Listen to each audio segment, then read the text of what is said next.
Okay, sorry about that. Sorry for the interruptions. Let's see.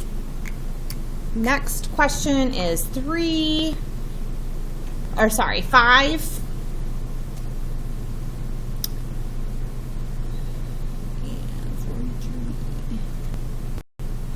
So in question 5, you're told that the solid lies between the planes perpendicular to the x-axis. Again, -1 and 1. This is the same question.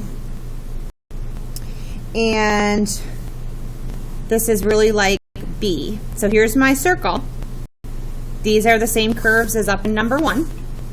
So, and this time you are actually asked to find the volume of the solid, and the solid is a square. So we're going to use the area of the square. Okay, so the base of the square is here. These squares are going to come up and over and back down, and so we're going to find them by using a formula up here, base squared. Then we have to add them up, so we're going to add them up from here to here. So this would be the integral from -1 to 1, and we are going to use our area formula from over here. So base squared. Did I end up squaring that before? Nope. All right. So let's see. That would be 4 times parentheses 1 minus x squared dx. And you could go from there. You distribute and take the antiderivative. If you wanted to do 0 to 1 and double it, you can. You should get 16/3 for your answer. Okay, on to 42B. 42B. This time we have, once again, cross sections perpendicular to the x-axis. And we have tangent x to secant x. Okay. And I'm going to just tell you on this, if you wanted to, you can use fn int to do this. So we have tangent x. If I wanted to pull it up on my calc, tangent x, secant x, which is 1 over cosine,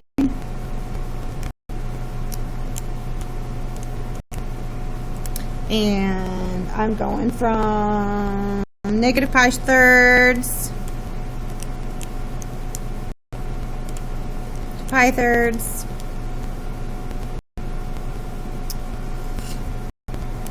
All right.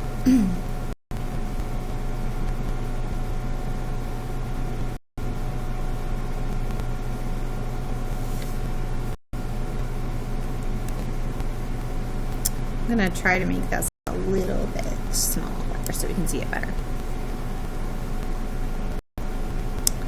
So there's the tangent, there's the secant. So we're talking about these two shapes. One of them is the circular disc, so we're going to add up areas of circles. And from here to here would be where the diameters are.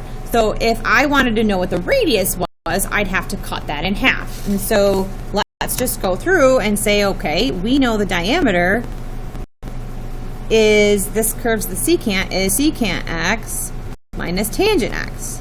So what would be an expression for the radius? The expression for the radius would be secant x minus tangent x divided by 2. And so we want to find the areas of these circles. They're not semicircles, otherwise we'd take half pi r squared. We're going to do pi r squared. We want to add them from -pi3 to pi3, like I said.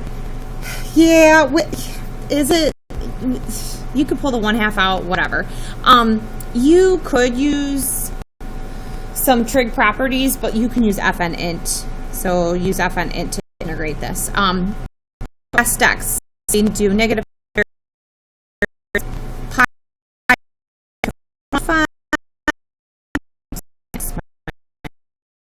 over 2.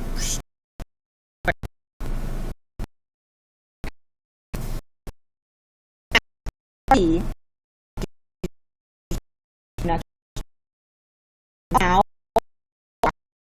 so now this is the base. So the base of the square is secant of x minus tangent of x. How do you find the area of the square? Well, we take the base and we square it. So to find all of this volume of the solid, I am going to add up these squares. So from negative pi thirds to pi thirds. And I'm going to add up these areas of squares.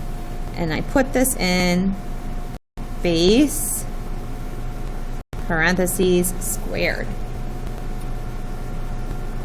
Forgot my dx's there. Okay.